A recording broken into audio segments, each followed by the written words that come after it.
si Coco Pimentel sa interviewing ito, nananawagan na siya sa oposisyon.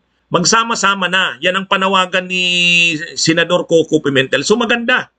At least alam natin na si Coco Pimentel at ang grupo niya, di ba kasama nito si Manny Pacquiao? Kasama nila si Manny Pacquiao sa PDP laban eh. Yung kanilang PDP laban, inagaw ni Duterte.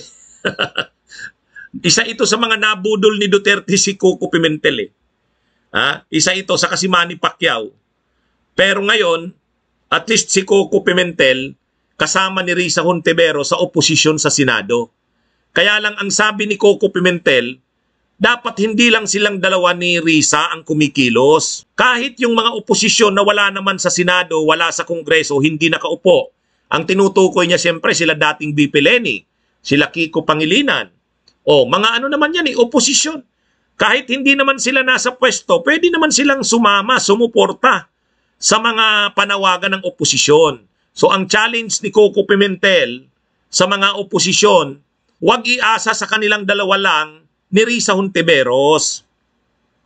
Kumbaga sila at saka yung Makabayan Black sa Kamara, plus yung ilang mga liberal sa Kamara tulad nila Ed Silagman, ginagawa na nila yung role nila. Pero dapat yung iba ring mga nasa oposisyon na kahit wala sa Kongreso, wala sa Senado, wala sa Kamara, sumama na. Tumulong na sa kanila. O tama naman sila Bam Aquino, sila Kiko Pangilinan, sila Chel Jokno, si Leni Robredo. Dapat yung mga kasama natin sa laban noong Mayo, yung mga kakampings na mga leader ng oposisyon, magano na, sumama na. Yan ang panawagan ni Coco Pimentel. Tayo po sa Bunyog, tayo sa PMTGR, ginagawa rin natin yung part natin. Pero kumustahin lang namin yung opposition entering the second year of Marcos 2.0. Kung tahimik sila, pati sila hinahanap ko din eh. Okay, umpisahan lang natin. Sino ba ngayon ang leader ng opposition? Hindi, kasi nga, we are a minority of 2 in the Senate. That's what they call a real minority, di ba? How much smaller can you get from 2, di ba? So we really need help from the opposition outside of the Senate and outside of Congress. So I hope that they will be vocal or be felt during these succeeding years. Pero my point is, there's no we do not force ourselves to oppose just because we want to oppose or we need to oppose. We oppose those crazy decisions like the Maharlika Investment Fund. That is madness. That's why we oppose it. Pero ang tinatanong ko, Senator, yung opposition group. Hindi yung opposition lang ng Senate or opposition sa House. I know. Yung kumusta yon? Is there any effort to organize into a formal opposition team dahil nalalapit na naman yung midterm elections eh. I'm not consciously doing that because as you all know, I have a problem with my own political party. So we still have an ongoing legal battle in the Supreme Court. So doon po muna ako nakatutok, to save my own political party. So I do not know if Senator Risa is organizing the so-called opposition, but I hope someone is doing it. Pero sir, there are those who say na sooner or later baka maging opposition talaga would not be the traditional opposition anymore. Yes. We're seeing, fractures and fissures within the administration coalition. Baka biglang bumukod tong grupo, baka lang bumukod tong grupo ng mga Duterte versus yung grupo ng mga Marcos. And if that happens, magiging mas substantial yan in terms of an opposition voice in either chamber or in the political sphere. So where would that put your group?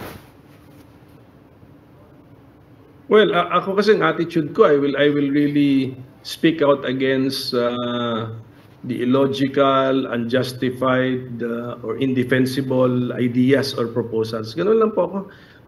Sabi ko nga kay Senator Risa Ontiveros, even if we were not recognized as the minority, then I would still act like I am the minority in the Senate. So I will just continue with what I think is the correct thing to do, that there should be someone who will check the majority in the Senate, look at issues or proposals or things from a different perspective, and then ask some difficult questions which the others might, be too timid or too ashamed or too cooperative to ask.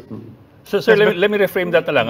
What do you think are the chances of the Dutertes turning into the dominant opposition? Well, I don't really care, Ed, kasi let these things develop. I mean, that's the problem of the administration, since they won under a big, grand coalition. So it's their task, or it's their challenge now to maintain their cohesion or harmony. Yes, sir.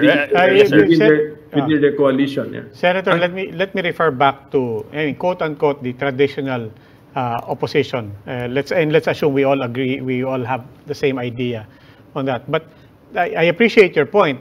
But individuals taking a principled stand, as you commit yourself to, is different from the opposition getting its act together and reassuring its base that we have a movement that it takes to heart the lessons we've learned, we will become stronger, and so on. I just wonder what your base, what the traditional opposition's base might be thinking and feeling, hearing one of the senior leaders of the opposition saying, well, actually, ako personally, wala pa akong time dyan, and frankly, the only other senior official in the opposition, hindi ko rin alam kung anong ginagawa ni Risa.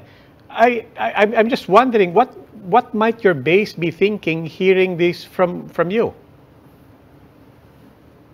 Well, I volunteered to be the minority in the Senate, so I am checking the majority actually. So if by checking the majority in the Senate, I'm also checking the administration, then so be it. Ganun po yun. So let the opposition naturally develop na. So because they will have their common their common issues against the administration. Basta kasi ako, my party, there was a big division or schism within my party. Ayaw mag-opposition ng other party, the other faction. They want to be closely identified with the administration. That is what I'm fixing now. That is the legal issue that we have. How about the Senate? How is it now? Because kami lang naman, sir, sa media to, no? Nakakarinig kami ng meron daw mga rumblings, possible change in leadership. How cohesive is the majority from your point of view? There will only be a change in leadership if someone would desire the position of Senate President. But I know of no one who is presenting himself or herself as the alternative Senate President. So from my perspective or point of view, I think Senate President Zubiri is very safe in his position as Senate President. And to the extent, of course, that the President is held up by the legislative, as far as the majority is concerned, do you think that this presidency is actually very, very stable right now, as we speak? The President? Yes. President Marcos? Yes. Oh, well, we should respect the Constitution. He was elected to a 6-year term. Let us not do anything which will upset the constitutional order. But if there is something worth commenting on, criticizing, let's do it. We have to do it. That is our role. We must have vibrant democracy here in the Philippines. So the citizens must be also well informed and enlightened, so that we will have, robust discussion of ideas. Well, that's true, but that's why we wonder how it is for you, knowing that we all know that the majority in the Senate is a super majority. How do you see yourself positioned in the next 5 years left in the Marcos presidency, given that the opposition, I mean, right now is just made up of you, as you say, and the left-leaning groups. I mean, Bayan, Makabayan, etc., and 2 other congressmen or senator, for that matter. How do you propose to position yourself more strongly so that you are heard? So, ito muna, personal plans muna. For the next 2 years, the remaining 2 years of my term, of course, I hope to still be the minority leader. I will check the majority, but even if I'm ousted in that position, I will act like a minority and check the opposition, whatever happens. Okay. Check the majority, whatever happens.